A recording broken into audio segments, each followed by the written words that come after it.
Hello అందరికీ వరలక్ష్మి వ్రతం శుభాకాంక్షలు। మా వరలక్ష్మి వ్రత పూజ చాలా బాగా జరిగింది।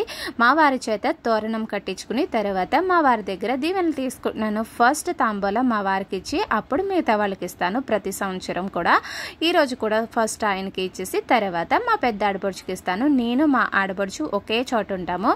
మా వదినికి తాంబూలం ఇచ్చేసి తర్వాత మా మేనకోడలే వీళ్ళమ్మాయి ఆ అమ్మాయి కూడా చక్కగా కాళ్ళకు పసుపు రాసి బొట్టు పెట్టి తాంబూలం ఇచ్చేసిన తర్వాత నాకు మా వారికి కాళ్ళకి దండం పెట్టుకుని ఆశీర్వాదం తీసుకుంటే అక్కడ మేము పెళ్ళి అవ్వాలని దీవిచ్చాము। మా పిల్లలైతే నో పెళ్ళి వద్దు అని చెప్పేసి అంటున్నారు। ఎందుకంటే వీళ్ళు మా పిల్లలు పుట్టిన దగ్గర నుంచి అలవాటు అయిపోయారు ఒకే చోట ఉండడం వల్ల। పెళ్ళైన తర్వాత అత్తగారింటికి వెళ్ళిపోతుందని చెప్పేసి పెళ్ళొద్దని చెప్తున్నారు।